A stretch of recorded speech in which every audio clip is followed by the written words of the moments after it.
Good morning. Welcome to the Be Better Studio. Hey, listen, I'm really happy you're here because if you're here, then you saw that we're going to be talking about some questions that you guys sent in that you need answered, you want answered. They're your top burning questions in the area of personal development, motivation, success, inspiration, anything that's going to help you to live an extraordinary life, because that is my mission for you. My goal is to help you take away one strategy or tip from this session today that's going to help you finish this week strong. We're in the middle of the week. We're at Wednesday right now. I want to help you go into this weekend strong with a clear new vision, maybe some increased motivation to give you a little insight of what we're going to be talking about today, as well as how you can better manage your time. Because first of all, I want to thank you for taking the time to fill out the survey that I posted just a few days ago, where all that was a part of the survey was literally, I want to know your top 2 questions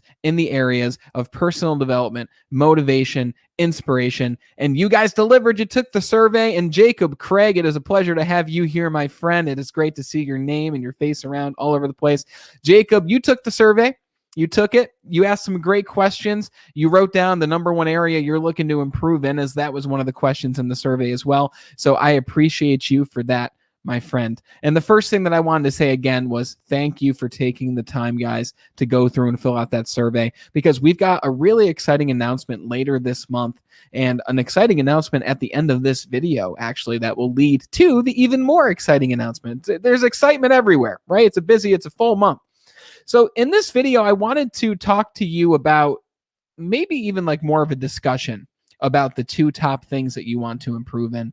And it's no secret that most people want more motivation. And we had about 30 responses to the survey, and about 12 of them were about motivation itself. Brandon, I want to feel more motivated. What can I do in order to be more motivated towards my goals? And the other half, it was probably about 60% motivation, and then 30% of this, which is how can I better manage my time? I've got a family. I've got a full-time job. I've got this business that I'm running. How can I be motivated, but not just be motivated? How can I make better use of this resource, or this limited resource of mine, which is your time? And today I want to have that discussion on motivation with you, and I want to have that discussion around time management with you as well. But be sure you stick around to the end of this video. If you're watching the recording, it's great to have you here too. Be sure to check out the end, where we're going to talk about something that's launching this weekend that is going to help set you up for an incredible September and an incredible quarter 4. So the first thing I wanted to do is I wanted to read a couple of the results that we actually got in the survey. So as you heard, about 60% said that they wanted more motivation in their life. 30% wanted more in the area of time management. You want to learn how to better use your time, manage your time, make more time, whatever it might be. And there was a lot of awesome responses, but just to name a few, somebody asked, how can I maintain a constant, strong, and high motivation level in order to achieve my goals? We're going to talk about that. They also asked, how do I control my emotions better so that I can react positively to new challenges? We had some people say that they wanted to improve in their marketing skills. We had a lot of people say that they want to improve their levels of confidence, how they can overcome struggles. We had some people mention self-love, which is an area that I had to learn and dive into about 5 to 6 years ago, and I had to really assess that in my own life. A lot of people asked how they can track progress towards their goals, how to start even making progress towards goals, how to begin. That was a pretty common one. Brandon, how can I begin making progress towards this goal of mine? And that's really great if you're asking that question, because that tells me that you're going to find the answer very soon, because the number one thing that most people lack is even having a goal in the first place. So if you're asking the question, how can I begin making progress towards my goals? Then that tells me that you've already got a goal that you're making progress towards. So you've kind of already begun by creating the goal. So if you're watching this and you ask that, there's your answer in 10 seconds. We could talk more about it, and we will once I announce the really cool thing at the end of this video. Somebody else asked, how can I break my goals into manageable chunks? Great question. Another person, and this was another common response to the survey, how can I get support from my family and friends? Wow. And their follow-up question was, how can I get true accountability? And then they said the number one thing that's holding them back is self-confidence. Well, since they asked the accountability question in the same thread as how do they get more support from family and friends, it's hard to find accountability from family and friends. We can't expect our family and friends to support us in what we do. And this is the thing, and this is the reason I say this. My parents are extremely supportive people. My dad's a hardworking man. He's like a man's man, right? He's on top of roofs, roofing in the winter. He's building houses, spec houses, all these contract jobs, all these things. My mother babysits, and she's worked forever too. She was a waitress for 13 to 15 years, maybe even more. She has babysat since I was a young kid. Like, she's always working, always doing what's necessary in order to put food on the table and support her family. But this is the thing. If I ask my parents, which I have because I like to test this, I ask them, do you really know what I do? And they say, well, yeah, you help people, you motivate people. And it's like, well, do you know how I do that? And they're like, no, I don't really know how it works. Right? So my parents are supportive, but my parents aren't the ones to hold me accountable. Same thing with my friends. I'll tell my friends about some exciting things that I'm working on, but for people who are outside of the digital space, for people who are outside of the world of motivation, for people who don't really dive into the space, especially if they're not into personal development, which I don't know how you can't be into personal development, or I don't know how you can't be into improving your life. But some people are just into different things, right? It's just the reality. I don't expect my friends who aren't in this space to support me because my friends also have no idea what it is I do. And I don't expect them to. It's one thing to say, hey, you're doing a great job. Keep it up. It's another thing to really dive in and say, hey, Brandon, did you do that thing that you said you were going to do last week? That's the role of a coach, not the role of your friends and family. We can't expect oodles. That's a great word. We can't expect oodles of support from our friends and family. Now, it's another thing to get support from them, okay? And when I say this, I had a friend who we're friends, but we don't really talk too much anymore. But whenever I would tell them about something great that's happening in my life, or whenever I would tell them about something that I'm working on that I was really proud of, or something that I accomplished, they would do this thing with their eyes, like they were almost annoyed to hear that I was working on something great. And what I learned from that was, rather than condemn them, rather than criticize them, rather than say, why aren't you happy for me? I simply said, unfortunately, it looks like I'm going to have to spend less time around this person, right? It's natural when a friend who's ahead of you, or anyone who's ahead of you, it's natural to feel the emotion of jealousy. It's natural to feel the emotion of envy. However, if one of your closest friends can't be openly and genuinely and authentically happy for you, then you got to find space around different people. Okay, you have to find people, a community of people who are doing the same thing as you, but who are also doing what you're doing at a higher level than you, because you can't be the smartest person in the room. You can't be the smartest person in that group. So when it comes to finding support from friends and family, support is different than accountability. And it's important that we don't just dump everything that we're doing on other people, because the reality is a lot of people don't really understand what you do. The only person who really truly understands what you do is you, maybe your spouse, big maybe, because they might not even understand, but that's okay because they're living their own separate life.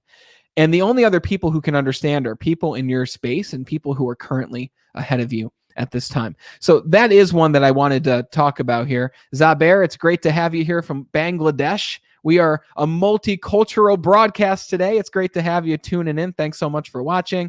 Jake Craig says, so true. It really is, man. Like, Jake, I'll talk to you about things that I won't talk to my parents about, that I won't talk to my spouse about, because, I mean, if I start talking to her about a 6-week program, she's going to be like, okay, well, what is it? Weight Watchers, right? She doesn't really know, and that's okay, because I don't fully understand everything that she does as well, and that's okay too. So the one big one that I wanted to touch on today, the big response that you want to hear more about, is how to stay motivated even when you're feeling like you lack motivation. This was the biggest one, okay? And specifically, the people who wrote this one, they said that they wanted more motivation to do the things that they know they should do. Like that was the verbatim of like 10 different survey responses. And that makes me think, well, why would you want to do the things that you should do? Right? There's two things. Your shoulds are very different than your musts. Okay? And that's a Tony Robbins thing. And I'll say it again because this really changed the way that I think about things. The things that you should do, you're not going to be nearly as compelled to make progress or work on those things as you are the things that you know you must do. You have to turn your shoulds into musts.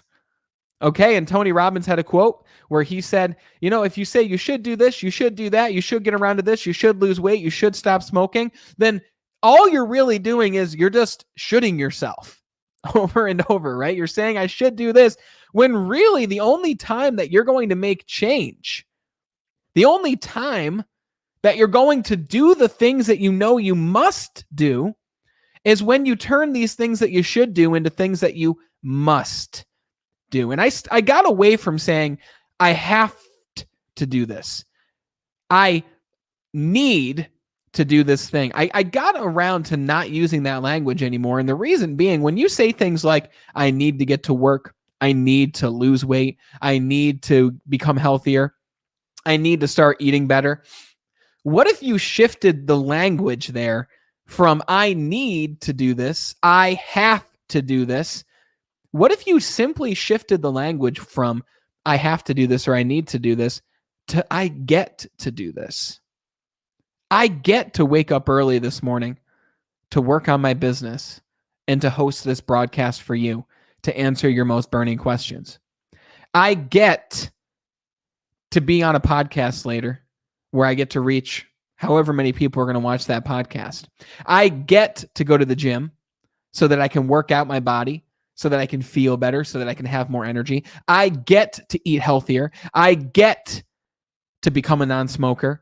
Whatever your goal is, the language around it alone will help you to spark motivation. Because try it. Think of something that in your mind you've said, I have to do this, I have to get around this, and see how it makes you feel when you change that language from I have to, I get to. Try it right now. No one can hear you. Don't worry. All right. You're not going to sound weird. I've stopped worrying about sounding weird a long time ago. Right.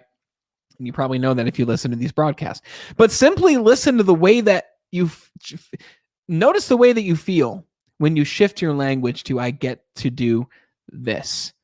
Okay. And really, when it comes to motivation, making something a must do comes down to two things.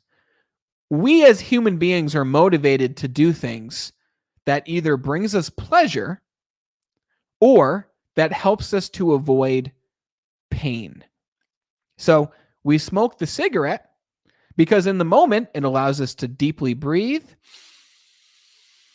It allows us to relax. It allows us to get that oral fixation that so many smokers want, but it also helps them to get away from the pain of thinking about whatever they were thinking about before they lit the cigarette, right? But what they failed to conceptualize is the long-term pain if they continue to smoke that cigarette for 30 years. Probably not the same cigarette, but many packs of them. Think about this. I want you to think about the thing that you know you should do.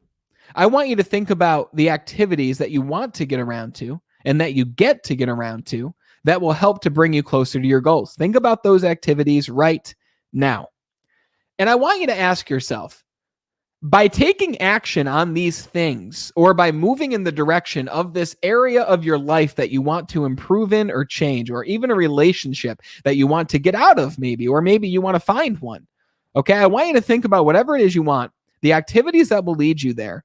And then I want you to ask yourself, what will your life look like 3 years from now, 4 years from now, 5 years from now, if you begin taking the actions that will lead you to this result? If you began going to the gym, if you began having one great meal a day that might consist of a salad, or it might consist of something that your body truly wants versus the pot pie or the French fries or whatever else it might be. What will your life look like 3 to 5 years from now when you get to do these actions that will lead you to this result? And now let me ask you this question.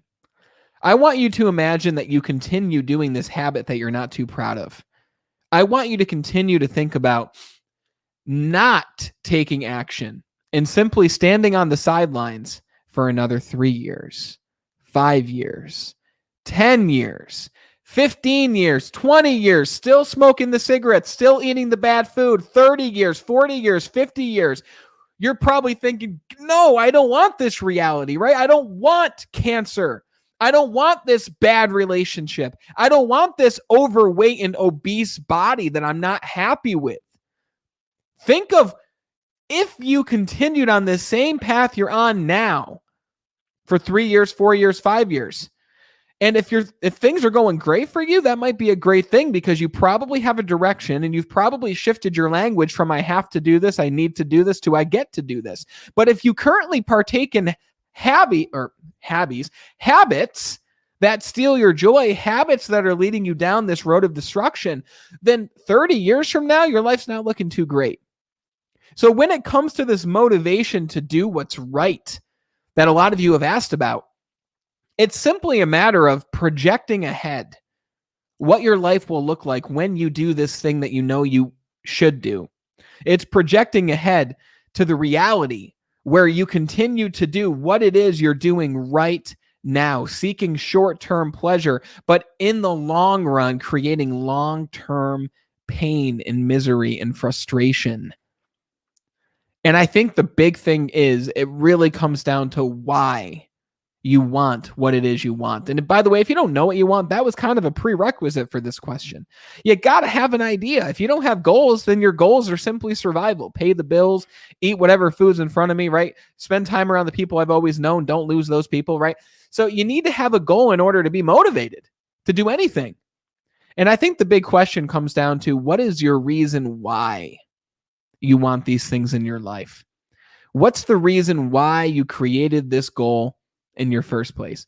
Jacob Craig says, a lot of times I realize I need to ignore the internal or external doubts and remember the passion I have in the projects that I'm working on now. Absolutely. And by the way, if you're having these thoughts of, well, I'm unmotivated, I have these doubts, it probably means you're doing things. Okay. The most super high achievers that I know, Jacob Craig being one of them, author of an incredible book, does broadcasts, hosts live events. He just hosted the Success Summit. All these people who are doing massive things, we're the people who tend to be the hardest on ourselves, right? We're the people who it's like, oh my God, well, are they going to like the book? Are they going to have a good time at the summit? Are they going to like me? Is what I'm doing actually going to help people? We're the people with the loudest internal voice, right? So if you're that person, and if you're watching this broadcast, you probably are that person, then you're probably exactly where you need to be. Now it comes down to aligning with your why and imagining your life in 3 to 5 years. Had you done the things that you need to get done, it's probably going to look like a beautiful life. So that really touches on the motivation side of things here. Now, 30% of the people who responded to the survey, which was a giant majority, by the way, this one topic that everybody wants to improve in, is this concept of time and productivity and managing time and making more time. And this is the thing about time. Time is precious because it's the only thing that you cannot create more time. It's the only thing you cannot create more of. And I actually heard someone mention recently that they believe that they can create more time. And I was like, what do you mean? And they said, well, when you take care of your body, when you go to the gym, when you work out, you're actually adding years onto your life. So all the people who say, well, I'm just not motivated to go to the gym because it's a waste of time, or I don't have the time. You don't have the time not to go to the gym. You have less time when you don't work out. You have less time when you don't take care of your body, because when you do take care of your body, you multiply your time. Not really the direction I wanted to go with this, but it just sparks the example of time is limited. But there are ways you can create more of it. But there's even ways you can create the illusion of more time in your life. Kelsey, it's great to have you here. Thanks for tuning in. Super cool to have you here. Now, this is the thing about time. Time is most precious. Therefore, how intentional are you with the time that you have now? Right? Some people say, well, look at Bill Gates. Look at all these massively wealthy individuals, right? They have the same 24 hours, but it's very different for them. And I'll explain why. When you're these massively wealthy individuals, you can give away the things that you don't want to do to your assistants, to people that you hire, to your employees, to your admins, right? Whatever it might be. For people like you and myself, you might have an administrative assistant. You might have a virtual assistant. I've got an incredible person on my team. I'm not going to tell you his name because I don't want you to steal him from me, but he edits all of my videos, creates all the thumbnails. I don't know what I would do without him. So if you're watching this, I'll tell you his first name because that won't really harm things. Errol, if you're watching this, thanks for all you do, brother. But if you don't have all those people that you can outsource these things that you don't want to do and give them these tasks, then you have to be very intentional about the time that you do have, because a lot of the people that I know, they're working a full-time job and they're a parent, or they're working a full-time job and they're starting a business, or they're working a full-time job, they're a parent and they're running a business. And it's like a triple whammy there, right? So you even have less, quote unquote, remember, time's an illusion. You have less time to spend on the business, less time to give your all when it comes to your career. So how intentional are you being with the time that you currently have? Yeah, Danielle or Kelsey just wrote, quality sleep over quantity of sleep. Hell yeah. More rested and more available hours. 100%. Absolutely. What's something you do, Kelsey, to get higher quality sleep? I'm super curious. I recently interviewed, I can't think of her name right now, but she was absolutely incredible. She's the founder and CEO of Chili Sleep. And they actually create these mattresses with airflow to them that helps you to multiply the quality of the sleep that you're getting in less time. So I'm curious to hear, how do you increase the quality of your sleep? Because when it comes to time, guys, it's not even about sleeping less. I'm not going to tell you to wake up at 5 a.m. and go to bed at 11 p.m. I'm not going to tell you that. I'll get 7 to 8 hours of sleep every single night, but I'm still able to work a full-time job. I'm still able to operate my business. I'm still able to be there for my wife. I'm still able to be there and spend time with my family. And that's not because I'm Superman. It's because I'm intentional with the time that I'm spending. And really, quality of time and the quality of the time that you have comes down to two things. One, it comes down to proper planning. And two, it comes down to eliminating distractions, getting rid of these distractions, but eliminating them for the time being while you focus on the tasks that are actually moving the needle for you in your life and your business. So often, when we're doing something really important, what are we compelled to do? We're compelled to reach over and pick up our phones like we do 80 times during an average day. That's actually a statistic. I read it on the internet. That means it's true, but I'm sure it's pretty accurate, where it means we pick up our devices or move to our devices and go on social media over 80 times in the average day. It's absolutely mind-blowing. If you did nothing after leaving this live broadcast here except for turn on your screen time limitation on your iPhone or whatever the equivalent is on your Android phone, then you would be able to multiply your time like crazy. Imagine the time you'd have if you didn't go on Facebook or Instagram or Twitter or whatever once throughout the day. Now, it's different, by the way, with social media, especially if you're a creator or a business person. There's time that you spend on social media consuming content, but there's a portion of it where you're creating content. You should be creating more than you are consuming. And I think that that's true, and that rings true for someone that has a business, but also someone who doesn't have a business, because no matter what you do, you are a brand. You are a personal brand. Kelsey wrote, posture helps with your quality of sleep. Make your body comfortable. Look up ways to properly sleep. Who knew it was a thing? Yeah, we didn't really get taught how to sleep in school, right? But when you realize you're more comfortable at night, you're not tossing and turning, and you wake up actually feeling rested. So freaking true. I love that. Posture is huge. Jake wrote, you're an inspiring hard worker. Hey, man, right back at you. And that's probably why we connect so well, because you're doing the same thing, man. Getting up early, working a full-time job, working the business, working to inspire lives. You're doing the same thing.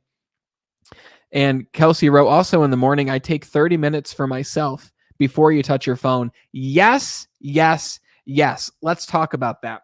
One way that you can make better use of your time, guys, and again, this is one of those other golden nuggets where if you take nothing away from this broadcast except for this, then you will have done a good thing and you'll have something to practice moving forward. When you wake up, what's one of the first things that most people do?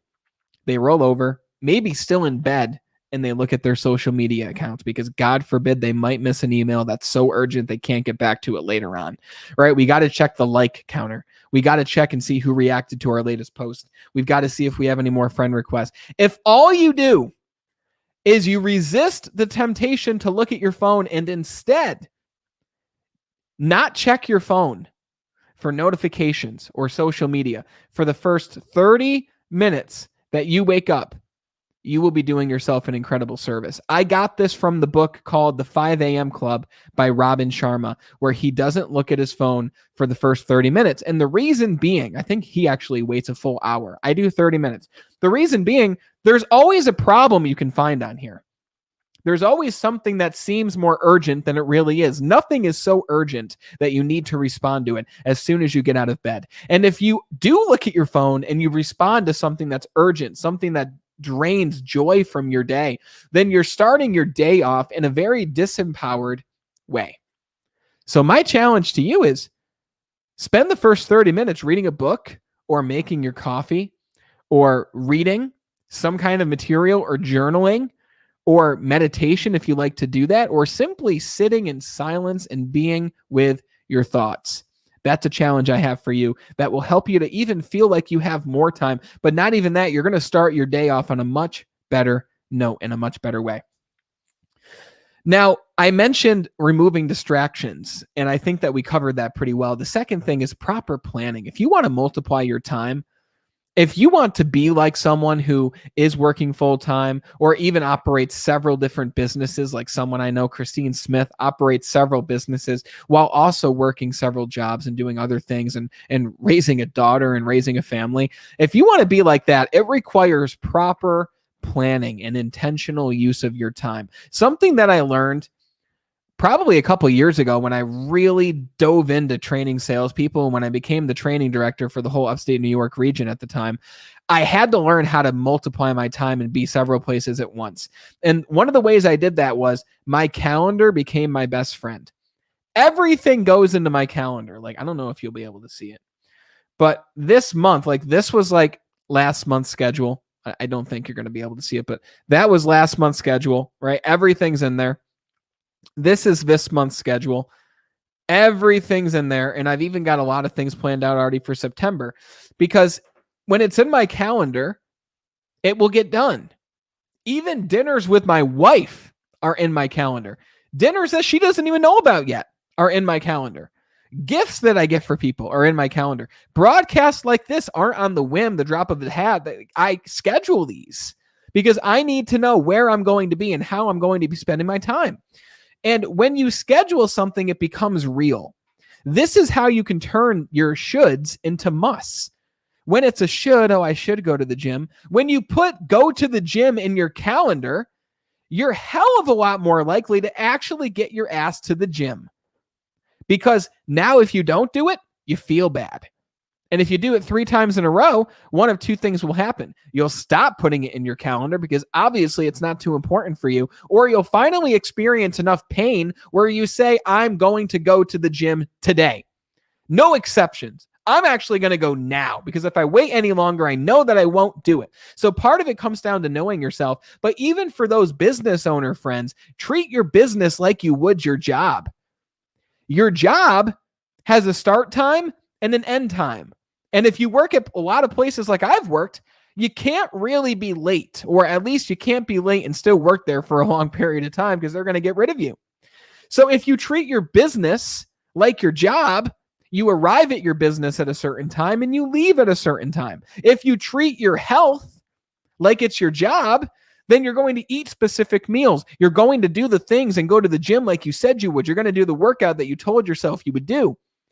So it comes down to eliminating distractions, and it comes down to proper planning and intentionality, if that's a word. Sounds good, so we'll use it. Being intentional with your time. Jake Craig says, that's a gym quick tip as well. 30 minutes, no phone, right when you wake up for the mental benefits. Absolutely, brother.